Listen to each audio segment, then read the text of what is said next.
Welcome to the third video involving Chapter 2 in your old Expression web book called House Dressings. The purpose of the videos is really to provide insight and help into the discrepancies, very blatant discrepancies between the old book and the new software. If you already have this open, of course, you can start from where you are located. If not, let's just hypothetically, just for practice, I'll go ahead and close this site. So I'll go to site and close it, just to let you know the process of opening files in or websites in Expression Web. Again, and I'll say this repeatedly until you're probably very tired of it, never ever never go to file open. Never. Trust me, you'll run into major problems down the road. You want to go to site and to open site. There it is. Find the location of the folder containing your information. Mine happens to be Tutorial 2. Do not open the folder. Let the folder be eyeballing you, staring you in the face. Click Open to get rid of this dialog box and Open again to get rid of this one. And you'll get the folder with all of the sites contained within it. I went one folder back too far, but it's still okay for right now. Open up the one that says Dressings.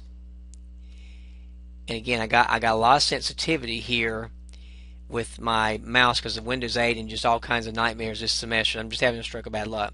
Here's the original house dresses. Again, it looks off-center because of the various toolboxes and panels that are surrounding it. I'm on page 61 is what it should look like right now. On page 62, we're going to be using the editing tools. I know it's very boring right now that all we've done is text, but the purpose of Mr. Bojack's book is to get used to the software first, and that's why he's dealing with text and background and fonts and stuff and color only before he gets more involved, so that you can get acclimated to the new software. And with this very old bookstore's mistake kind of book, we need all the help we can get right now. Starting on page 62, we're going to do a spell check right here, going back to the top of the document, which you can do by going Control and the Home key if you're on the Microsoft style PC kind of machine.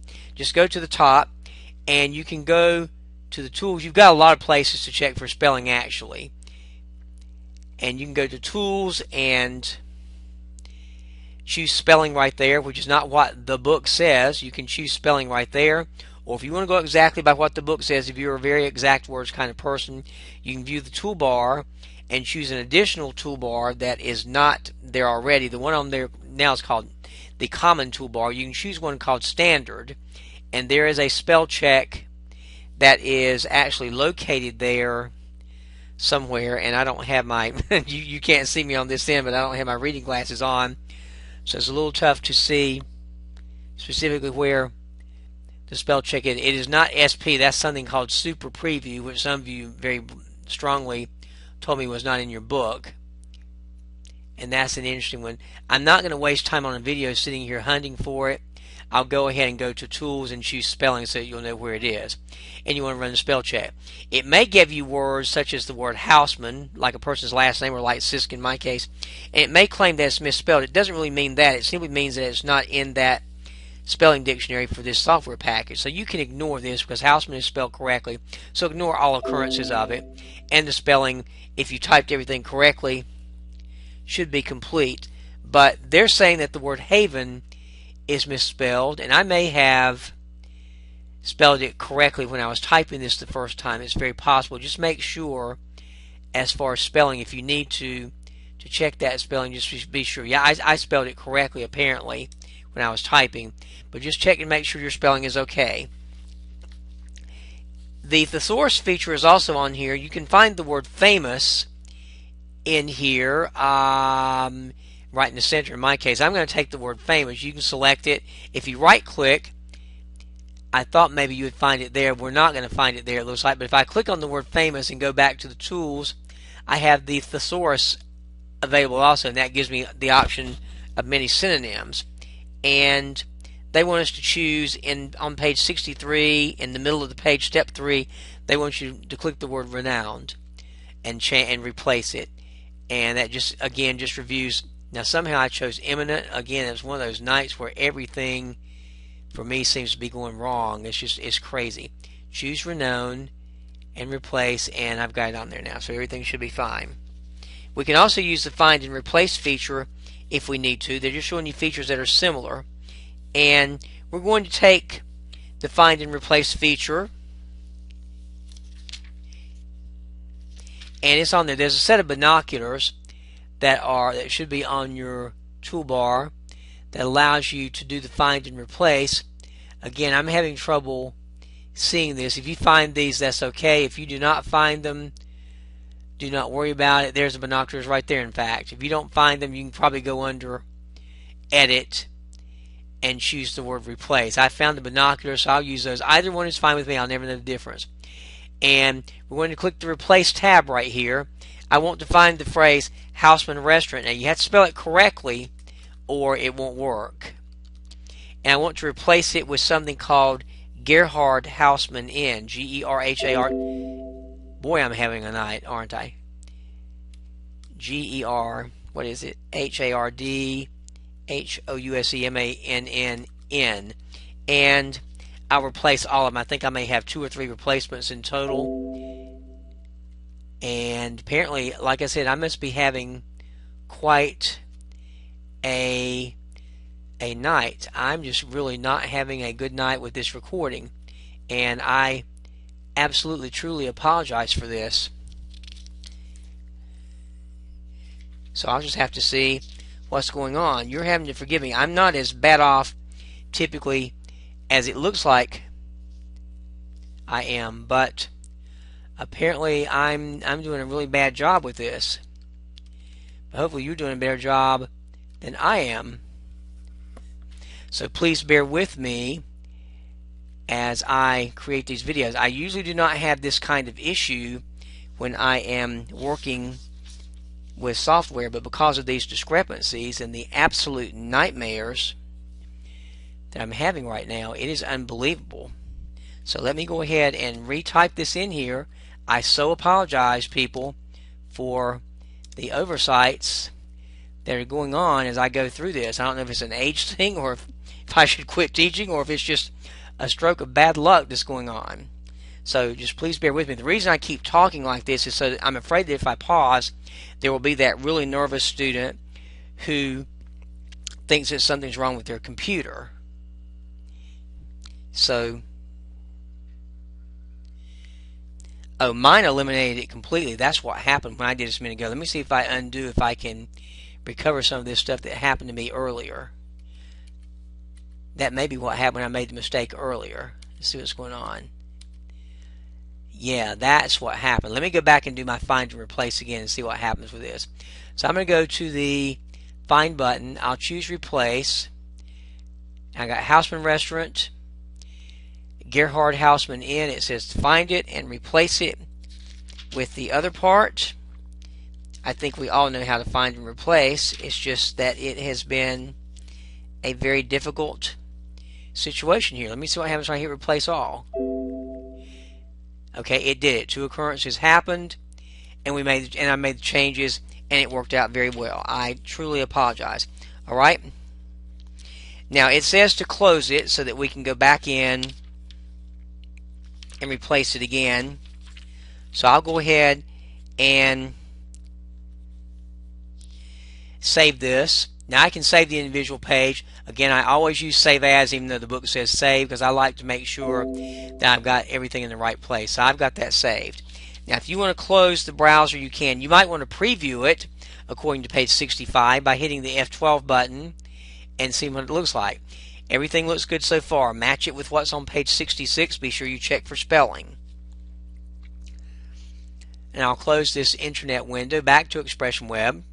Now this time what's going to happen is you're going to use a copy and paste feature. What happened in the book, there is another file in your folder that is called, and I'm looking at site view right here, there's a folder that is called, or a file that is called house right here, and in order for you not to have to do a tremendous amount of typing, there is some text in there. So if you want to open the file that says house, you'll see quite a bit of text right there, starting with the phrase, why are our house dressings so good, blah, blah, blah.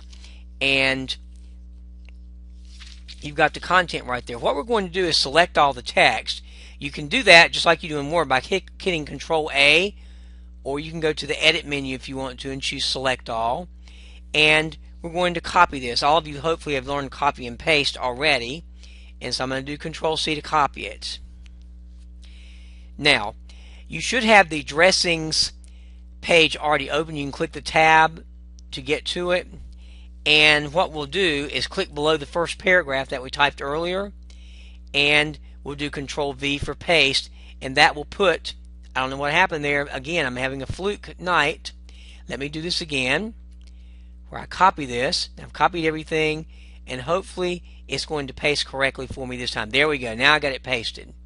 Wow, what a night. I'm so sorry, people. Alright, and you now have the original stuff we had, and now we have why are our house dressings so good, blah blah blah. Quite a bit of text is right there.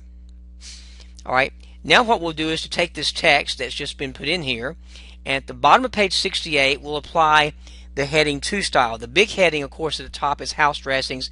Now we're going to take the heading 2 style and apply it to the title that says what you'll find in our dressings.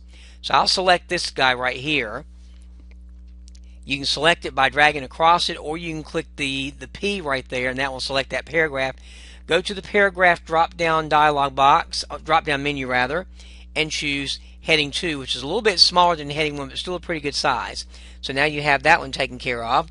While you've got it selected, click the font list in the middle and change it to Arial. There's that one. And here's what's cool about this. We have a button that a lot of people don't teach in Word that I really like.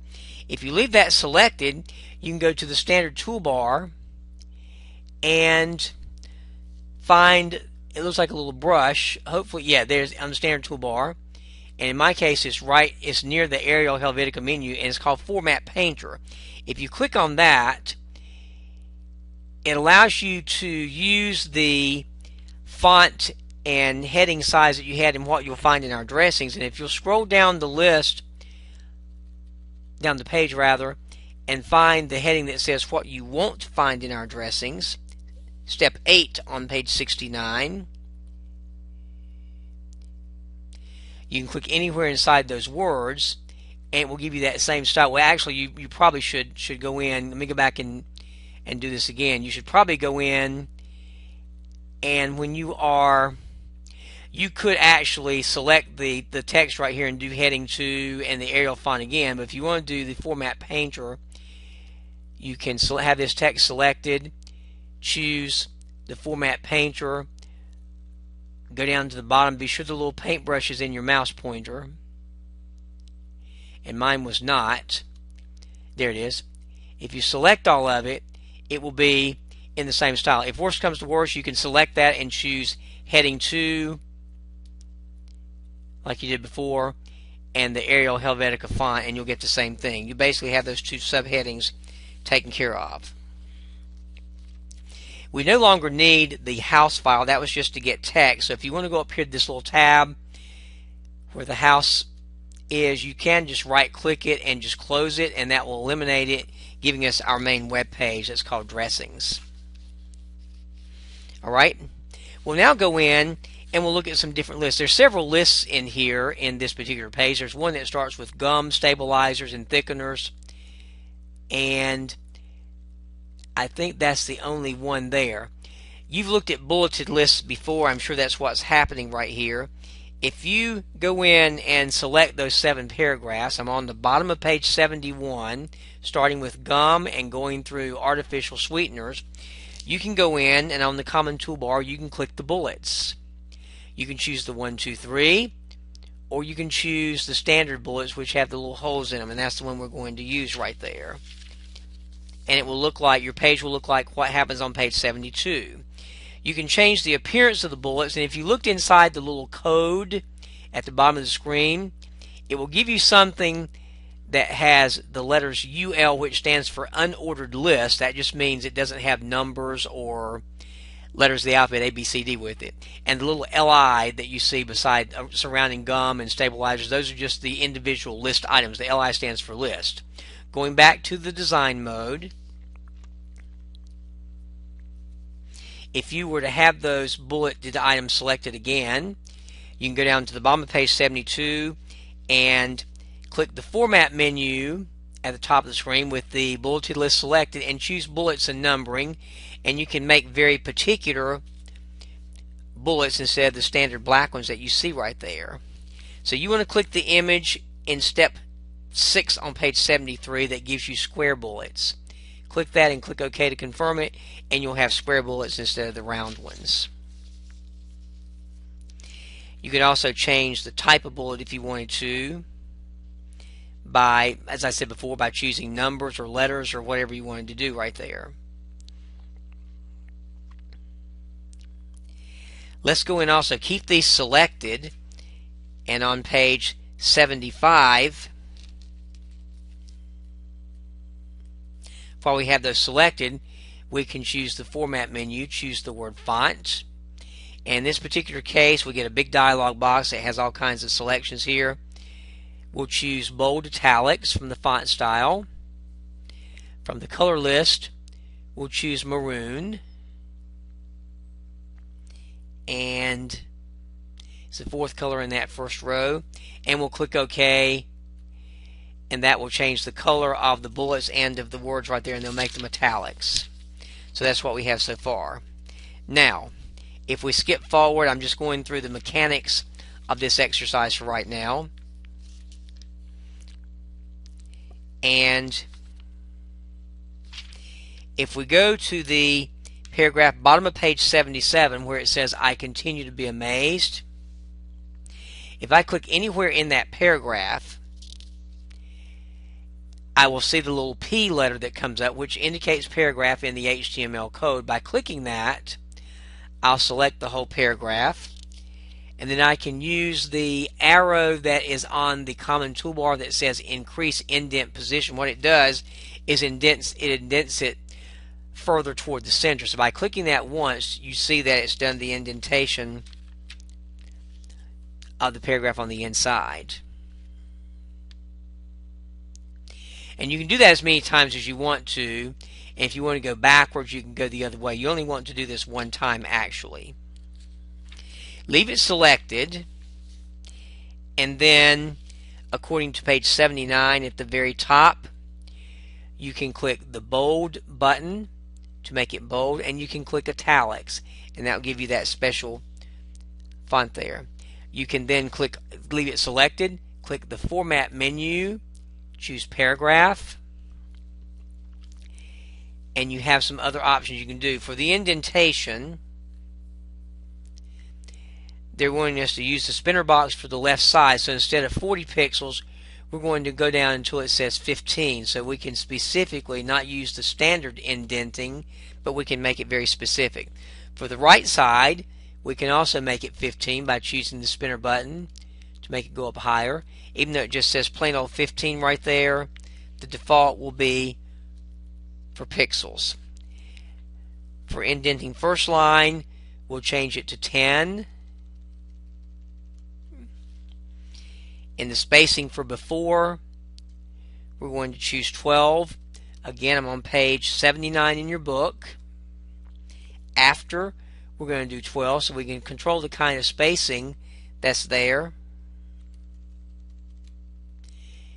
And be sure you don't get into the negative numbers. That can get kind of crazy. You want them to be positive numbers, not negative numbers. I didn't realize that until now. The line spacing will be double, and you'll notice a very dramatic change in this paragraph behind the dialog box once you have hit the OK button. And the illustration for it will be at the bottom of page 80 in your textbook. Click OK, and you see how that looks now. Do not worry so much. The book has 5 lines. If you've only got 4 lines, don't be overly concerned about exactness. A lot of people are into exact words and they become scared. And I don't want you to feel that way. Alright, the next thing we'll do is on page 81, and I'm going as much as I can to try to get this video to have everything complete. We're just playing with text, and with the Microsoft Expression Web stuff, which is text right now, we'll get into pictures and stuff in the next chapter. Remember, we're in design view right now. We're now going to go into code view so you can see the code that's generated by the computer. Again, don't let the code scare you if you're not a programming logic kind of person. It doesn't matter. But all the information that's in your design view is contained in a set of codes that are called body. It's the body of the document. And if we move all the way down to the bottom, you will see, in my case, on line 114, yours may be slightly different, and that's okay. When you see the little / body, you want to click right above that. And what we're going to do is to type some actual text inside the code. I don't want that to scare anybody. But on page 82, we'll type the address for the house dressings recipes address, and I will show you precisely how to do that. I'm going to go back to the design code for just a minute because I need to reset my panels personally from what I did earlier and see if this works for you. So I'm going back to codes right here, and right above body I'll click right there and I'll type the phrase house dressings recipes. Now the break that they have in the book, the BR / is done by going over to the tags in that toolbar on the right and just clicking the break tag.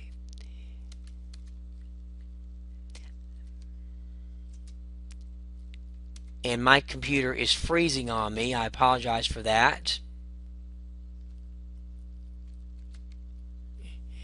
And if I double click that, it will give me the little break button. Then just hit the enter key after it. 445-A 2nd Avenue. Again, I'm just typing what is on page 80. And to get the break in there, I'm double clicking the break tag, and what I'm showing you here is that, and what the book's showing you, is that we can type both in the code view, which makes some people uncomfortable, and we can type in the design view. Suite 90, and again double click the break tag. That just actually puts an enter key after it, essentially. West Landing, Wisconsin, WI is Wisconsin, 35789. And you don't need to have the break right there because it's the last line of the document. Now if I click the design view, you'll see that it is right in place. Now, sometimes for design purposes we'll often put a line in there also that will take care of it. And if I go back to the design view, if I position my mouse or my insertion point after the bullet but before the word house, I'm just putting it right before that. You can't actually get in between even though it looks like you do. Put it right in front of the letter H in the word house. And on page 83, we can go to the toolbar and choose horizontal line if you want to do that. Or what I'm going to do is go to insert. I was thinking it was right there. I'll make sure. This is a little bit different again in Expression Web 4.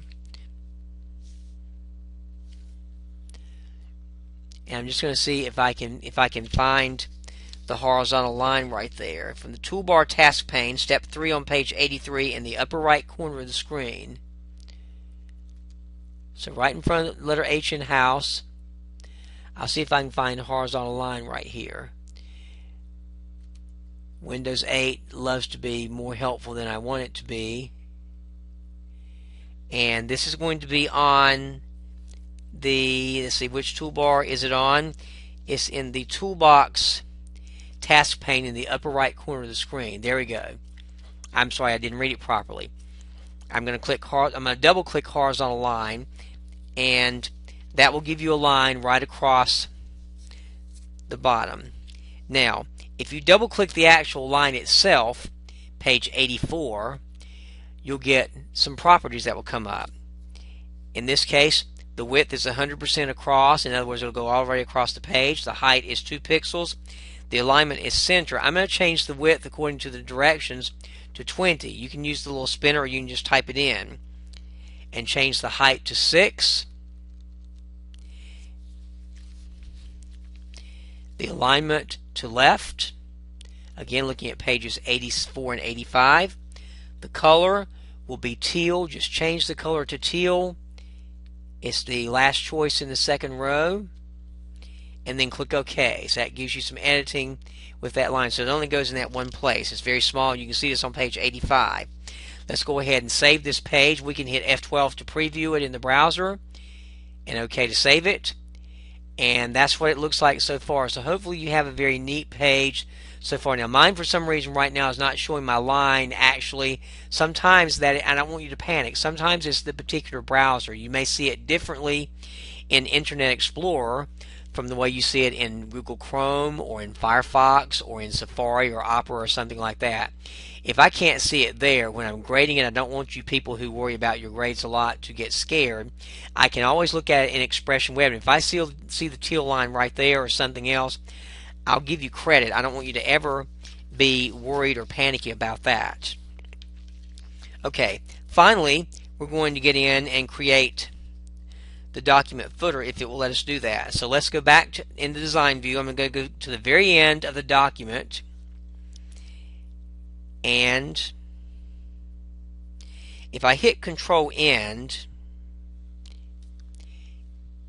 and that's a Windows thing, it will go to the very bottom. You can actually hit the Enter key if you want to, and that would be perfectly fine with me. And we'll go to Insert, HTML, and choose Paragraph. That will give you a brand new paragraph right there. Now let's see if the symbols work. We'll hit Insert right here, the Insert menu again, and choose Symbol. And we'll get the symbols that are very similar to what we get in Microsoft Word. And if you have to hit the subset arrow right there where it says Type and choose Latin or Basic Latin, you can do that. You may see the symbol outright. What we're looking for is the copyright symbol, and it's actually already there. It's in the first row on mine at the very end. So I'm going to click the copyright symbol, click Insert, and it will put the and just close the, and then it'll close this, and it will show you the copyright. It may be hard to see on the screen, but we'll show it down in the bottom left hand corner. Right beside the copyright, just put 2009 is step 9 of page 87, House Dressings Corporation. Corporation, let's get it spelled correctly. It's a very late video recording right now. Now we can select that line and format it. There we go. Alright, and to do that we can center it by clicking Center, bottom of page 87. I'm going to center it. And again, remember the toolbars and panels make it look not centered, but it is. Keep it selected, and we'll choose the font color and make it blue. Hopefully this is going to work properly. Yes, it does. Very good. And if I click outside the line, there's what it looks like. I'm not worried in any way, shape, or form about this XHTML comment right here. It doesn't matter. Well, actually, I guess we could do that. In the other textbook, the newer textbook, they'll just ask you to type in your name, John Doe, and then tutorial 1. You don't have to do that. If you want to, the simplest way to do this, and it'll be the very same thing, even if you look at the exact words and see XHTML comment. If you were to go in just at the bottom of this line, and if you were to type in your name or my name, like in my case, Michael Sisk. In fact, let's go. I'll do what the book says. I'll take it either way, actually. But if I actually go into the code mode, they're asking you to put a comment at the very top, and I'll accept that. I'll be even happier, and ultimately it's much easier if you'll just go past this copyright line, go back to a left alignment right here, and if you just want to type in your name, enter, and then tutorial 2, that and the date, you can do anything you want to right there as far as I'm concerned. Because September 9th is not going to do anything for you. Just put something that's got your name on it. If you insist on doing the comment, that's fine. If you want to do it my way, that's okay. I'll be a lot more liberal and fair with this than I am now. I'm not interested in the help menu or any of that stuff. Just go ahead and save your site. Preview it so you can take a look at it to see if it looks okay, and mine does. And then you will simply close the site. Just go to site and choose close. And then what you want to do is to submit this stuff to me. Now, since there's only one page, I did tell you about a zipped folder earlier. If you want to do a zipped folder to send it, you can. What would be a good learning exercise, though, for you is to have these 3 files. The only one that's important is dressings, but you're going to have to do a zip file sooner or later. If you've got these guys inside a folder, what I would do is take that folder, right-click it, and choose Send To. I showed you this exercise in a small exercise assignment, and choose Compressed Zipped Folder. Blackboard will not let you send a folder that's not zipped. And it will look like that, and that's the folder that you will send to me through Blackboard. If you have any other difficulties with this assignment, please let me know. And I hope the videos, as aggravating as they've been with me with this bad luck situation, I'm glad to make these for you. Please let me know any way else I can help you in this horrible semester with an old book and new software. And I thank you for your patience.